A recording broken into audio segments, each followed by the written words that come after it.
All right, folks, here we are back with another episode of On The Delo. This is episode 220, right? Did I get that right? I think so. Yeah, okay. A lot of episodes so far. I can't believe some people have been listening to me for that long. It's kind of crazy. But I think we'll talk a little bit about this today. It's all about consistency and repetition and being a little bit of a psychopath. All of the above. All the above, yeah, right? You got to do all of those. So I got my boy Keifer in here. I've been excited to get you in. I wanted you to not die a couple weeks ago. And so I was like, okay, cool. He didn't die. But this is exciting for me because there's we have a lot in common. We have sobriety, we have running, we have hospitality. So I just wanted to just kind of vibe off of you and give the audience like just something fun to listen to based on like us going through certain things that we went through, but primarily your story. So let's just start from the very beginning because I know you're a hospitality person first. So how did all that start and how did you get into the realm of, bartending and being so good at what you do and all that? So when I'd first gotten into bartending, I'd moved down to Phoenix from Flagstaff. I was working the door at a spot called Maloney's in downtown Flagstaff. Who knows Maloney's? Oh, man. Yeah. Male onlys. Yeah, right. Male only. So fun little college bar, kind of a frat hangout, but kind of got my feet wet there, got introduced to the industry. And then I moved down to Phoenix and I was looking for jobs. I initially got hired at an Applebee's right over in Tempe. So I was serving there. Is that the one that's still there? No, this one closed. I think Okay. it was on like Rural and Southern or something along those lines. Like weird spot in Tempe. No, bro, I think it's still open. Is it really? I think so, yeah. That's got to be it then. That's it. Yeah. Yes, right on Southern Roll. Yes. Yeah, the Bees, baby. Right. So that was where I got started and was working there. I got fired. You're behind the bar? No. Okay, you're no. just kind of bussing tables or doing whatever? Yeah, bussing tables, pretending I knew how to serve and doing that whole thing. I actually get fired. I showed up like 3 hours late and then rolled into my shift just reeking of Jäger. And it was kind of one of those like... Right. How old are you? 20 at the time. Okay, Yeah. good. Yeah, right at the drinking age. Yeah, doing what I was supposed to be doing, man. How many tattoos in are you at this point? 4, somewhere along those Okay. lines. I All had right. like my shoulder, my chest piece done, and I think my leg at that point. Okay. So yeah. Just getting started. Yeah, I was a little less recognizable. Had I had all the tattoos then, I think it may have followed me a little bit more.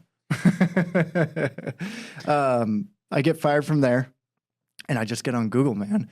And I'm a small town Arizona kid, I grew up in Winslow, and I start Googling places in Scottsdale. And I know where the nightclub district is, and I don't really want to go too far into that. And so I end up coming across on Google, I see Cowboy Chow. And I'm like, Wow. oh, man, Cowboy, I grew up in Winslow. Like, maybe that'll work. That's funny. Having no idea what I was stepping into, that it's just like pure fine dining experience there, humongous wine list, the whole nine that Peter Kaspersky was doing back then. Yeah. Was Rich there at the time? He was, yeah. Rich was there at the time. Owen was still a server there at the time, who's like director of ops for Citizen and all the In Good Spirits concepts. Yep. And I wander in during lunch one day, and Owen is actually working a lunch shift serving. And I'm like, he's like, what are you doing? Kind of just like asked, because they're kind of between dinner and lunch. Yeah. He's like, what are you doing? I'm like, I just want to fill out an application, man. And he goes, okay. So I sit down, start filling this thing out. And I think Chris Lingua actually had walked over because he was getting ready to open up Kaz. And so Owen introduces him and I. And then Peter walks in because it was a Thursday and he was doing all of his tasting with all of his wine vendors. So I immediately get introduced to them and kind of just like give them a quick spiel on like a little bit of my background. And Peter's like, I'll be honest with you, dude, like Cowboy Chow is probably not the right fit. Like, why don't we look at getting you over to Cashmere's though? Like, we need someone that can work the door and bar back. And I was like, fucking perfect. And so that was kind of where all of that took off, man. Were you stacked back then? Like, were you built like as a younger? No. Still a lanky. Yeah. Still skinny. Like, no. I think I had just gotten out of, like, I had wrestled at GCU for a little bit. Oh, okay. So GCU was around back then? Yeah. Oh shit. I didn't realize it was that old. They had a wrestling program too. Like, not even a club team. Like, we were like Division II with like some weird designation to it. So was it all Jesus back then too? Oh yeah. And you're doing Jäger bombs in the back of Applebee's? Yeah, pretty much. Yeah, I was at GCU for like one semester. Oh, okay. Yeah.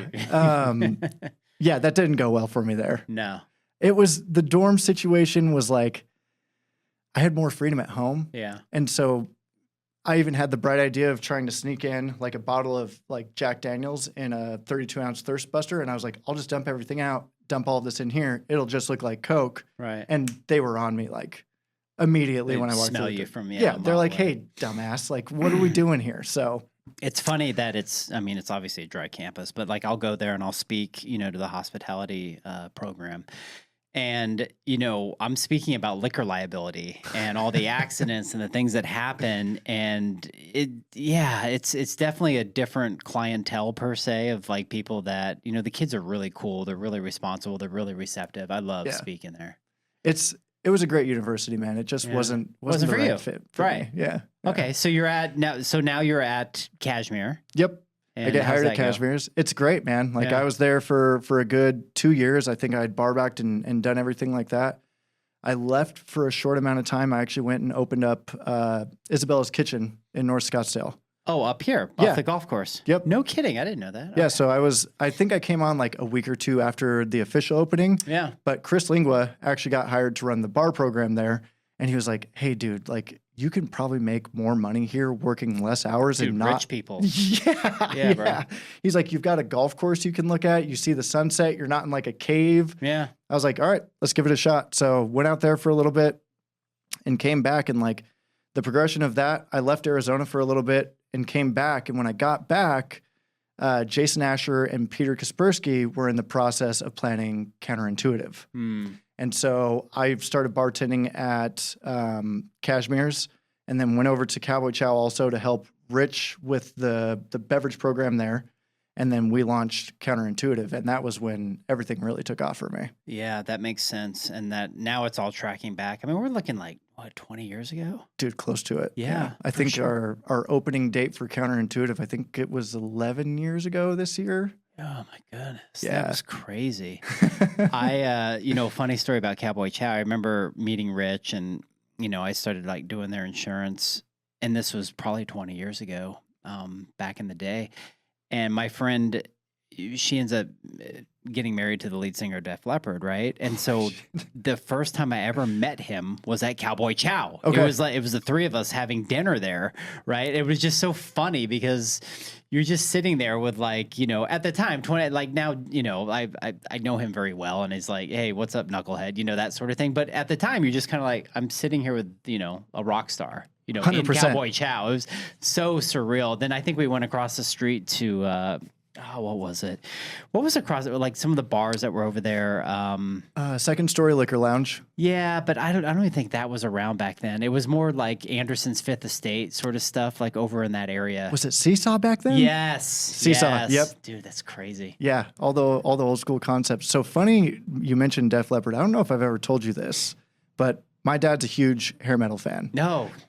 He should be on the podcast. Oh, dude, bring him in. Yeah. He'll chop it up with you all day, that'd be man. great. I think before I was even in junior high, I'd seen Kiss twice, Yeah. Dokken, Whitesnake, Motley Crue. Makeup or no makeup, Kiss? Probably no makeup. I think it was one with, one without. Okay. It was like the farewell tour and one before that. Yeah. Yeah. But I'm actually named after Tom Keifer from Cinderella. I'm like, that's funny you say that because I'm like, who the hell's name's Keifer? Right. Like, and that makes sense now. Yeah, Tom Keifer. Yep. I love Cinder. Long Cold Winter, one of the best records, Dude, ever. that album top to bottom Ever. is so good. Yeah. Well, okay, we're losing everybody. It's not an 80s fan. Okay, so cool. So Counterintuitive, everything kind of kicks off. Do you start? You obviously this is. I mean, you're with Asher. You're with all these other rock stars in the essence of forming and creating these unique cocktails, right? And so I would assume that's where you start getting your bearings, and then you start becoming, the niche of who you are. 100%. Yeah. So my role initially with Counterintuitive was mainly prep and a little bit of like service while bartending. Right. So when we first opened, it was only Friday, Saturday, 10 to 2. So we were open for 8 hours of service a weekend. Yeah. And essentially Micah and Jason were kind of manning the bar. and letting that kind of be the face of the operation when they would, everybody's familiar with them. Everybody expects good cocktails from them. And so they were there to kind of set the standard. I was doing all of the prep. So juice, infusions, syrups, everything like that. And everything that we were doing then was just so far ahead of, what everybody else was trying to do in town. Explain to everybody, like, how many seats were here? I think fully seated when we first opened Counterintuitive before we blew out that back wall, it was like 32 seats total. Yeah, so we're not talking a big space, people. Not at all. So now you're talking about prep. Tell everybody, like, how much work goes into that to create a really good specialty cocktail. So the way we were doing it then, and this expanded a little bit, so this number's, give and take a little bit. Of course. But we were doing about 12 hours of prep a weekend for 8 hours of service. Yeah. Yeah. So I would get there at about 9 or 10 a.m. on Friday, start my prep, get everything done, get all of the wells set up, all the infusions, syrups, and everything was fresh because we would dump everything from the weekend prior. Right. And so you're starting from scratch every single day that we open on Friday, and you'd roll some of that into Saturday, but even Saturday I'd come in probably 5 or 6 hours early. And that was just my routine every weekend for almost 2 years. So how can somebody tell a fresh cocktail from, say, an unfresh cocktail? So there's like a sugar content a little bit that I feel like if there's ever some sort of preservatives or anything in it that has like, like a sour mix or anything like that, I always can tell by there's like a consistency to it. And I always feel like my teeth get like a film on them almost. Yeah. Like if I'm eating like candy like and stuff element. like that. But there's always just that sort of processed feeling to it. And like, I'm sure you're the same way. Like you eat whole foods almost exclusively for, a good chunk of your life. Like I know you're a couple of years into it, but if someone makes that change in their diet, 3 months, you can tell pretty quickly if something's got some processed stuff in it. Fucking pizza. Yeah, but yeah, no, you're absolutely right. You start to feel the different mechanisms of natural ingredients and how it flows through your body and just how you feel like energetically and all that. Like, I can't believe I'm 52. I'm like, I still feel like a child, right? Yeah. So, okay, Counterintuitive doesn't last very long. No. We all kind of know that. So where does your journey take you after that? So post Counterintuitive, we actually found out that we were pregnant with our first. And I'd kind of seen the writing on the wall. Like I Daughter, knew. Right? Son. A son, okay. Yep, I've got 2 boys. 2 boys. There was friction starting to happen, and we knew there was like an impending closing coming with Cowboy Chow. Now, the way that Counterintuitive was structured was it piggybacked off of Cowboy Chow's liquor license. So we knew either that was going to have to move or it was just going to go away. Yeah. And so I've got a kid on the way. And so, I ended up reaching out to Ross Simon and I was like, hey, dude, like I know Bitter and Twisted just absolutely crushing it. I know you guys are doing some crazy volume. I'm really good friends with the entire staff there. Like, I know you guys have a little bit of an apprentice program where like you have to bar back for X amount of time to get into a bartending role. But if there is anything we can do, like I'm looking for a bartending spot and I want to stay in the niche that I'm kind of helping, curate here in the city right now. 1000%. And it just so happened that one of the opening bartenders, Brian, who'd been there for 4 years, was leaving.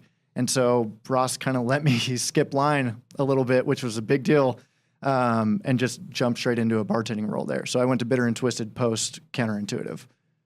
Did you ever think you'd ever be not behind the bar?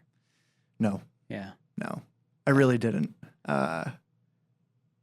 It's still a little weird. I still walk into restaurants and immediately it's looking at let's look at the back bar. Okay. And then, where are the stations at the bar? Which bartender's doing what? Like immediately my brain starts going to all of that, even, 4 or 5 years removed. Like it's just ingrained into me. For sure. Yeah.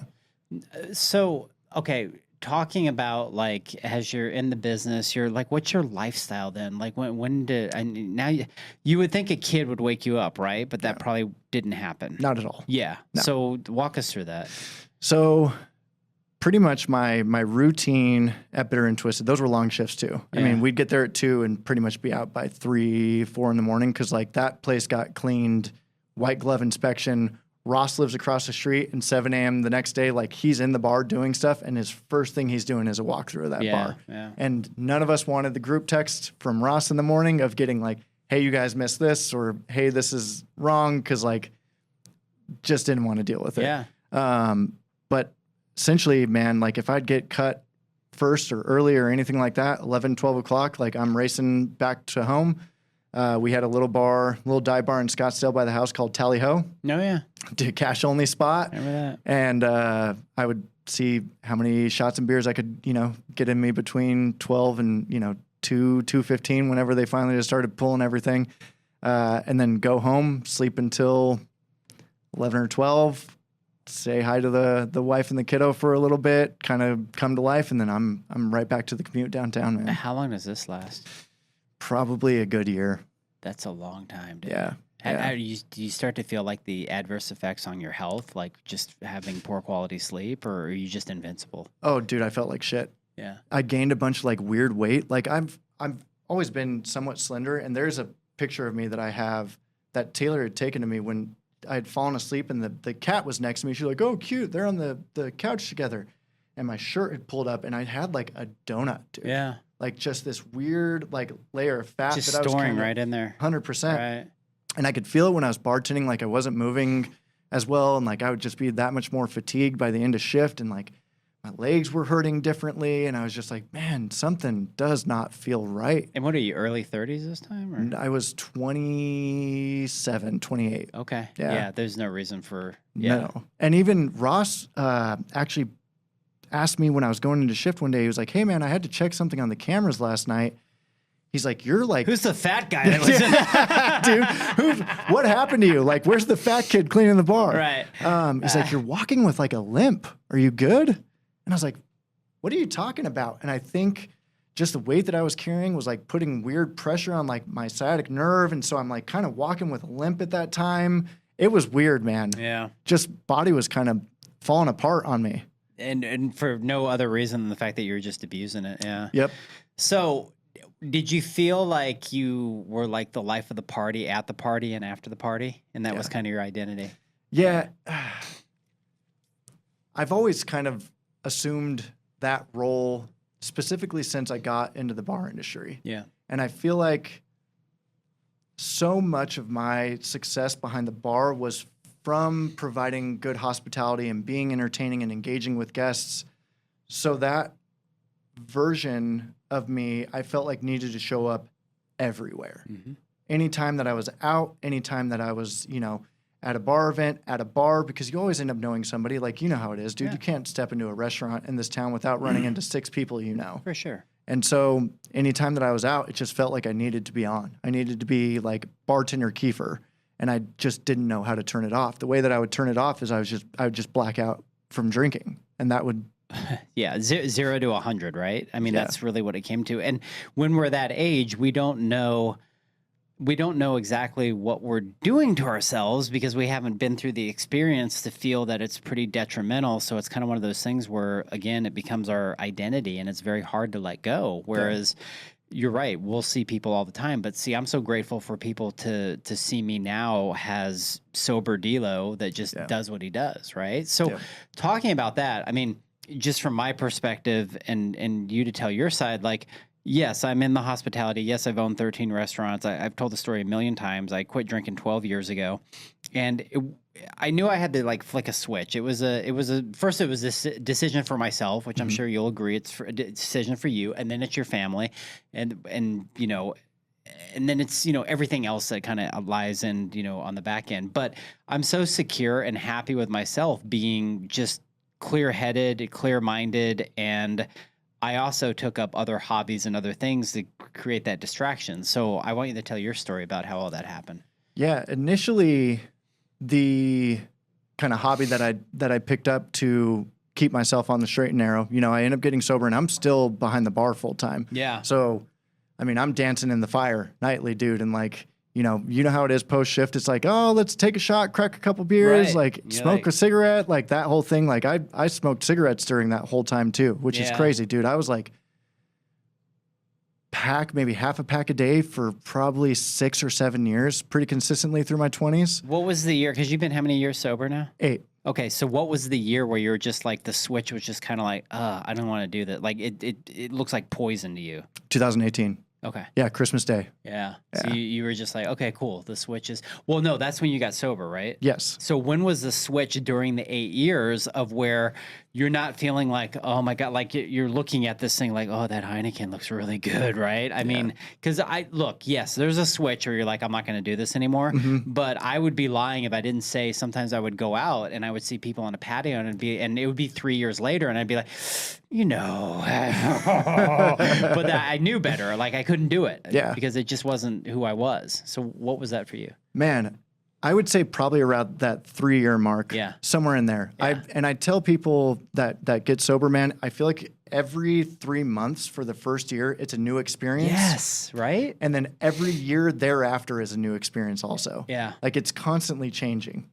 And I always call, and I think I heard Rich Roll first refer to it as this, but like the first year is like emotional lightning rod phase. So that was tough. And then that first 3 years definitely was kind of that, like you look at people and be like, man, just one wouldn't hurt. Yeah. One wouldn't be that bad. Now I know you're behind the bar a lot, so I don't know if you have this same sort of thing that goes with your taste buds and your smells and all that. But anytime Kim and I will go out to dinner, and if we're even near the bar and I can smell kind of the bar mats or even the alcohol, I literally want to vomit. To me, it smells like fucking poison, right? Yep. And my wife, she'll have a glass of wine every month, maybe, like not a big deal. Yeah. And sometimes I'll take her glass and I'll smell it, and it just completely turns me off. Whereas before, I could drink like 3 bottles in a night. Yeah, I'm with you, man. Yeah. Okay.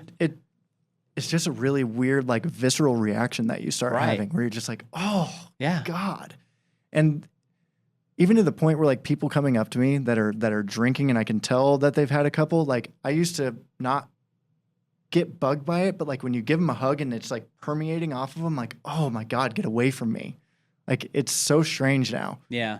Has your family obviously noticed the difference? I assume your boys feel the connection and. Yeah. I mean, so Cooper was 6 months old when I had gotten sober. Okay. So I'm really, really fortunate in the fact that like the boys have never seen dad drunk or under the influence or anything like that. And like, if there's anything that I can look back on that I've done well in my life, I think that's probably one of the biggest things I can look at and just be like, dude, my kids have never seen me intoxicated. So that's huge. You think that was part of your decision? Yeah. For sure. I'm with you on the decision has to be made for the self first to start.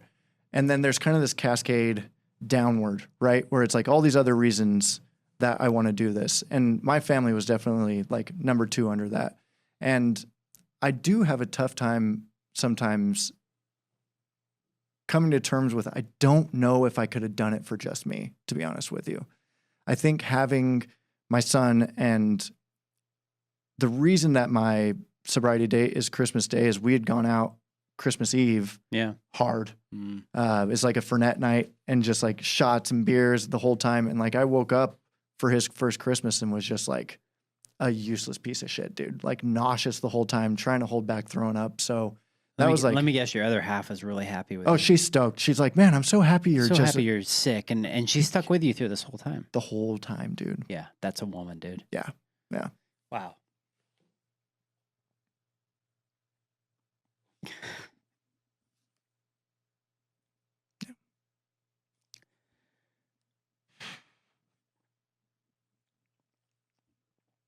Yeah. It's wild, right? When you talk about it, you just think about it and you hear other people's stories, you know. It's real. Yeah. Take a lot of it for granted, man. Well, congrats on that. Okay. Oh man. So let's get into the ultra running and when that started and why. Yeah. Why, you crazy motherfucker? So when I'd first gotten sober, I started doing jiu-jitsu for a little bit, and that just wasn't kind of scratching the itch that I had. Yeah. And I don't know where this came from, man. I really don't. COVID hit, everything locked down, and I randomly one day told my wife, I'm going for a run. Forrest Gump. And dude, I don't run. I do not run at this point in my life. Like I ran to cut weight for wrestling, and that was my entire relationship with running. Right. And I grab an Arrowhead bottle of water. I put on a pair of like basketball shorts and I think like a pair of Nike cross trainers. Right. And I download Nike Run Club app on my phone and I take off out the door. And I'm like, I'm going to do 5 miles. I'm like, great. So I start off and I take off and I do 5 miles, not realizing I need to turn the fuck around and go home. So it ends up being 10 miles. And so I do this 5 mile route out and I think it's like April or May. And you know how it is in Arizona, dude. You catch a wrong day in Arizona on April or May, you're getting cooked. Yeah, you're done. It's hot. Yeah. And I've got this single Arrowhead bottle of water that I'm carrying with me. And I remember calling my wife and I was like, I hit that 5 mile point. I'm like, can you come get me? She goes, no, the baby's asleep. She said, figure it the fuck out. Yeah. So I just hoofed it all the way back home, man. And I don't know what it was about that feeling of accomplishment and feeling, I'm glad that run went how it did that day because I went twice as far as I thought I was going to be able to. And so that weird understanding of the capacity of the body's going to try and give out before, or the mind's going to try and give out before the body does. Right. And having to just override that over and over and over and fight through those conversations and fight the internal battle. I was hooked immediately. Yeah. It's got to be just like, I mean, for me, when I used to run, and it's funny, you started running when I quit running. I remember that. Yeah. Jordan had told me that. He's like, dude, I've got this guy, Delo, that I need to introduce you to. He just retired from running, though. Yeah. Yeah. And I mean, I've been running since I was 8 years old, doing like, you know, the Peachtree Road Race, which is in Atlanta. It's like the largest 10K in the world. Something like 100,000 people now run it. Yeah. And I loved it because for me, like, yes, it's the endorphin rush, but if anything, it was like, I mean, listening to 80s tunes and just escaping and just seeing the world around you and not having a worry in the world, not checking your email every 5 seconds and just all of those things. And it also helps with, I think, just being so tired, you don't want to do anything else, right? Yeah. No, that's really cool. So what brought upon like the ultra running? When did you get like find that group, find those people, and how did that come together? I ended up posting something on Instagram and a buddy of mine was like, hey man, have you ever, considered trail running? And I'm like, people fucking run on trails? Like I had no idea that was even a thing. And so he's like, yeah, let me show you the ropes. And we met up at Pima Canyon over at South Mountain and did a 3 mile loop. And he put me through the ringer, dude. Like I'd never ran elevation like that with climbing and everything. Yeah. So we come ripping down Pima Wash Trail to finish, and I threw up everywhere, dude. Nice. Like just blue chunks, and I was like, "This is awesome. This is it. This is it. Yeah, I'm in." Like I know it sounds like you said psychotic, man, but it's just it's like you took one addiction for another. 100%. That's really what happened. I mean, the Rich Roll story. I think was it. I'm gonna butcher his last name. You know, Dean Conazar, 100 Carnazes or whatever. Yeah. 100 marathons in 100 days, or 50 marathons in 50 days, or something like that. But his story was something of the like where I remember he was living in San Francisco. If you read his book, it's a great book. He was living in San Francisco at the time, and something just came over to him. He just wasn't happy with his life, and he literally ran like 26 miles that night, and that was it. Yep. He was just hooked. Yep. Yeah. So it's kind of a common thing for people of, like you psychopaths that do that. So let's talk about your last race. What was the name of the race and how many miles was this? Oh man. So the last one that I did is the Cocodona 250. Yeah. And so what Cocodona is, it's a trail race and it starts in Black Canyon City and it finishes in downtown Flagstaff. The total course mileage this year, I think, was like 256.3 miles. And over the course of that distance, we climbed around 37,000 feet of total elevation gain. So pretty flat. Yeah. It's just super runnable the whole time. Deal. Yeah. Yeah, man. How do you prepare for something like that? I've kind of told everybody, man, I got introduced to that race shortly after I finished my first 50 miler in 2021. Yeah. And I went and helped a friend with it in 22. And I remember seeing that and I'm like, I'm going to do this shit someday. And so I feel like everything that I have done since being exposed to that race 4 years ago was in some way, shape, or form preparing for Cocodona. So I tell everybody, like, it's been 4 years of training, doing 100-milers, doing 12-hour races, 48-hour races, training, running 6 days a week, lifting on top of that. Yeah. Specifically for this Cocodona block, I was running 6 days a week and lifting 2 or 3 on top of that. The way that we had kind of broken down my training structure, so I'm working with a gentleman by the name of Mike McKnight is my coach. He recently just won the Arizona Monster 300 that happens down in Tucson, set the course record. So he's a monster, dude. And so he kind of walked me through building the fitness for that. But I mean, there was consistent, 80, 90-mile weeks with over 10,000 feet of elevation gain a week that I was doing, kind of going into peak weeks. And you're doing speed work twice a week in the middle of that too, on top of all the speed work. You're running 250 miles, dude. Got to keep those legs turning, baby. Yes. So you're at the start line. What's going through your head? Just move? Oh man, that start line. I've never experienced anything like that. Yeah. I mean, you're standing there and you're surrounded by all of these people that are getting ready to embark on something that, like, I knew once that race finished, like, it was a different version of me that was going to be crossing that finish line. Yeah. And I'm still kind of like downloading and processing all of that, everything that I learned out there. But that start line, man, was just like, you want to get moving. You want it to start, but you also had to take a moment and just like look back at everything I did to get ready, and just start preparing mentally. I mean, at that point, you're pretty much ready to watch the sun go down 3 times in the process of covering all of that distance. Yeah. How many days? So I ended up taking, I think it was 108 hours. So I started Monday at 5 a.m. and I finished Friday, I think right around like 3 or 4 o'clock. Oh my God. Yeah. How many calories a day are you putting in, you think? Man, I don't know. I think I looked at my Strava, took like a guesstimate on burn, and I think it was like 30-something thousand calories that I burned over the course of the race. And I mean, you're taking in water, drink mix. So like I like using a brand called Hyperlight because it's a high sodium mix with a high carb also.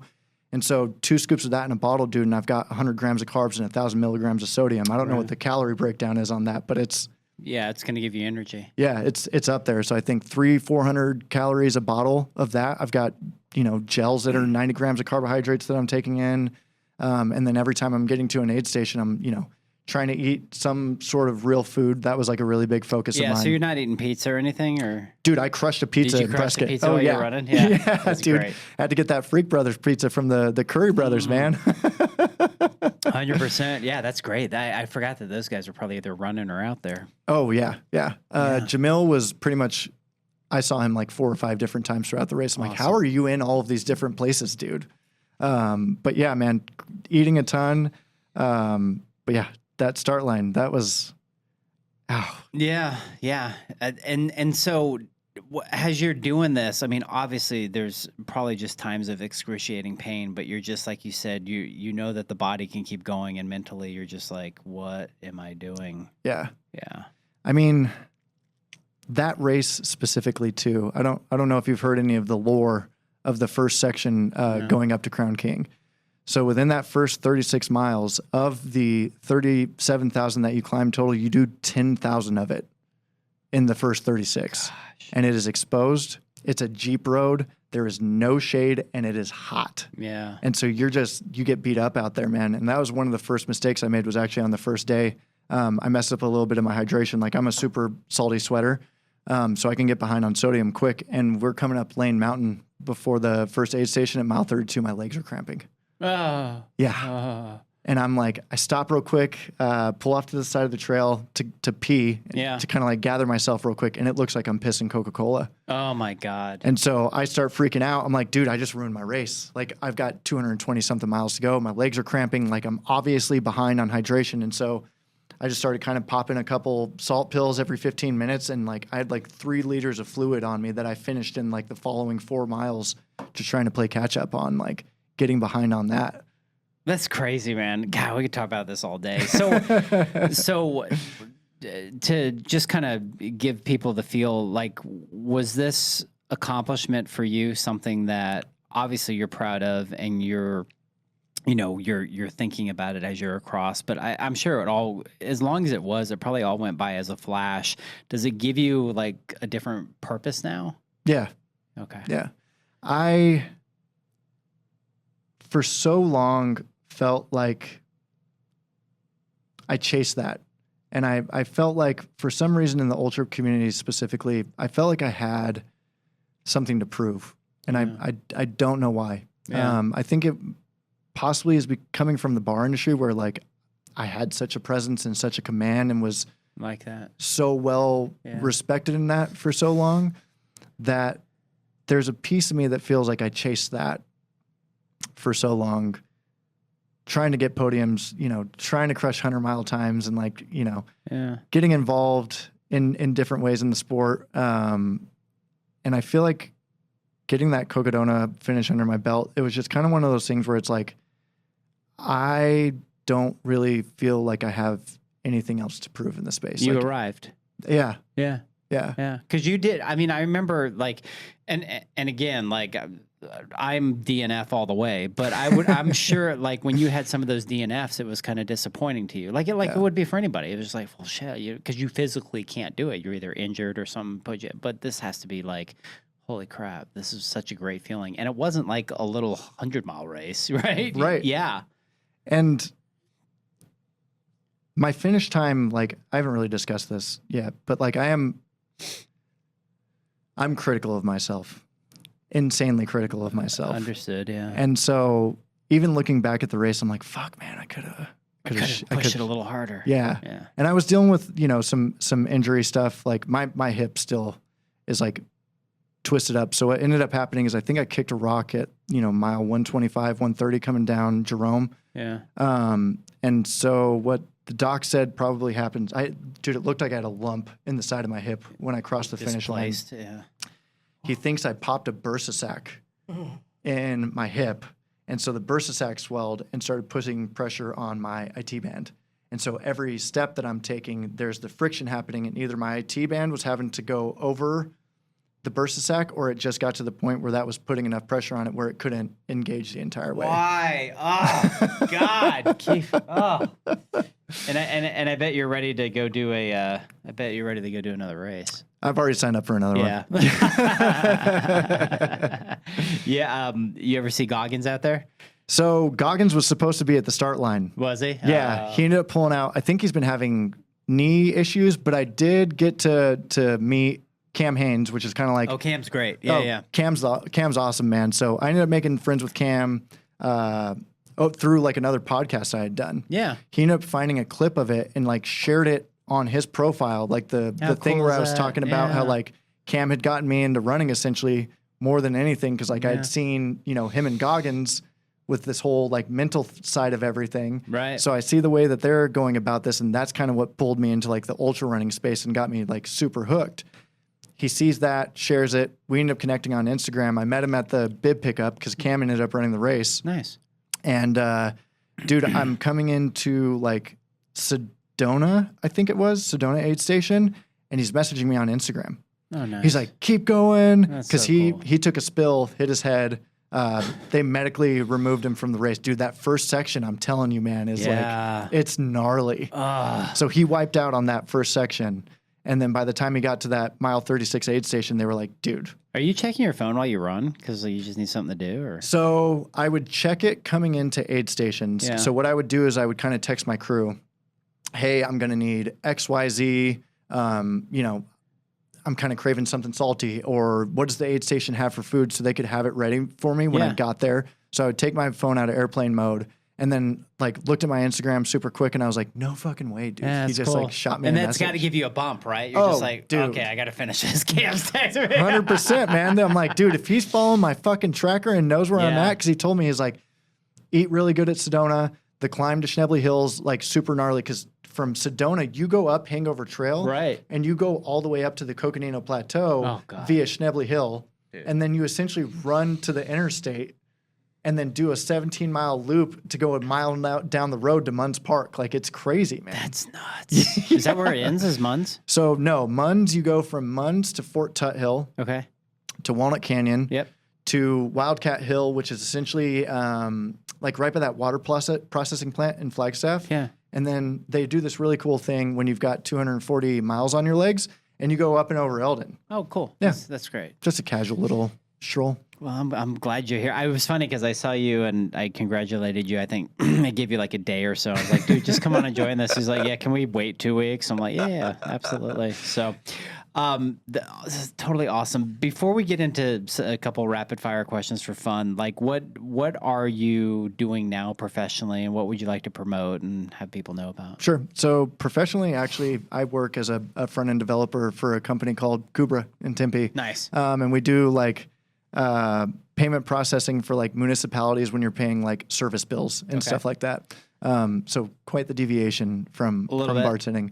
One thing I would like to promote is I have been a USCA certified ultra coach for 2 years. So congrats. Yeah, that's awesome. Thanks, man. Yeah. It's cool because it's something that's done so much for me, man. And I love being able to like give back and help people accomplish goals.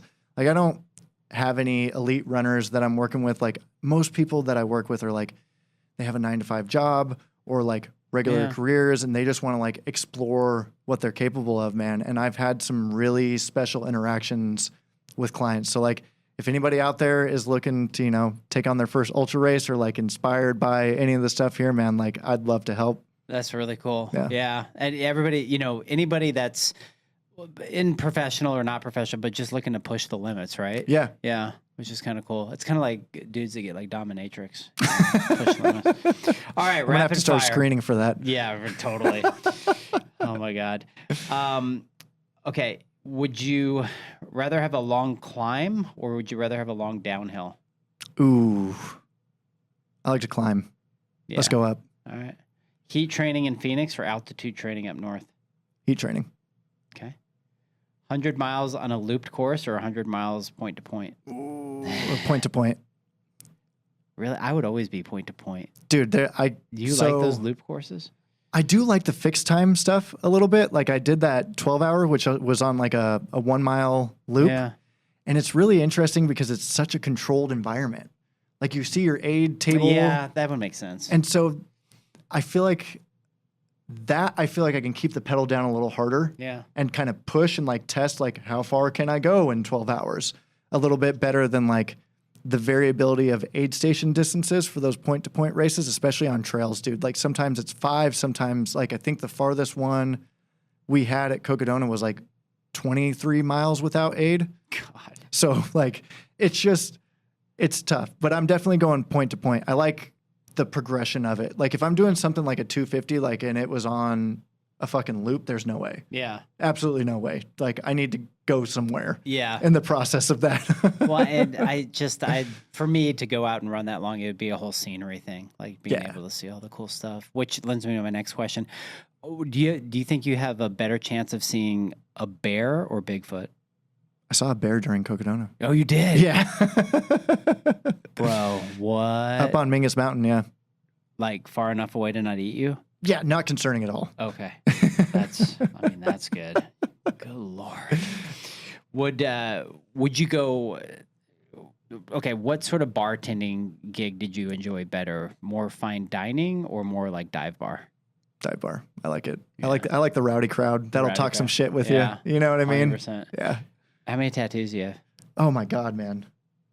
See, it's tough because I count like this is one to me. That's one to you. Yeah. Okay. And But then this is how many times do you have to go sit down somewhere to have something artistically created on this you? was probably like 8, 9, maybe 10 sessions altogether. Probably the same here. I mean, my chest, I've probably had like 20, 25 sessions total, I think. You got plenty of room for more. Oh, let's pile them on, baby. Pile them on. That's so funny. All right, last question. Warrant or Ratt? Ooh. I'm going Warrant. Really? Yeah, Uncle Tom's Cabin might be one of my favorite songs of all time, man. That whole record, now granted, Cherry Pie is a little bit, kind of kitschy, and it's still a good song, but when you get deeper, like Blind Faith and, Love in Stereo and some of these other deeper tracks on there, and yeah, Uncle Tom's Cabin is probably one of the best tracks I ever did, right? I mean, dude, just I listened to it like during Cocodona, man, like that. So good. Oh man, like the intro And like the whole storytelling through that song, like, Yeah. oh, it's great. Yeah, Janie Lane died way too early. I don't know if like people probably do. Like you go through YouTube or through the shorts or whatever, and you'll see like all the AI stuff of the bands like then and then now. Yeah. And it was so sad because I saw the Warrant one and Janie Lane. I believe he was only like 47. Oh. Which would put him probably, because he was probably about 10 years older than me, so probably put him like 62, 64 now, something like that. Just crazy to think, man. Too young. And again, alcohol. Died of alcohol. Dude, you mentioned Def Leppard. I mean, the drummer had to figure out how to do it with one arm because of alcohol. Yeah. Well, and they lost one of their guitarists, Steve Clark, to alcohol and drugs. Yeah. So, yeah, but whatever. All right, brother. Well, thank you so much for coming and doing this on a Friday. Glad your legs are working. Get those hips back going. Maybe I'll follow you on a bike sometime. I wouldn't mind, quite honestly, I don't run anymore, but it doesn't mean I don't know how to run, but it would be kind of cool to be like, what do you call it? Like not a pacer, but what are those? A pacer? Pacer. Yeah, that'd be kind of fun. Dude, come on out with you. Yeah, that'd be great. Yeah. Because I know you ain't going to be going that fast. No, catch me soon. Yeah, right. Dude, I can do this 10-minute mile. Let's do it. All right, cool. I would love that, man. All right, everybody. Thank you so much for listening, and please give the podcast a thumbs up and a subscribe and 5-star and all that other good stuff. Podcast is obviously sponsored by myself because I get to wear all my stuff. I'll get you one of these hats, Sweet. the camo one, no, so the bears don't see you.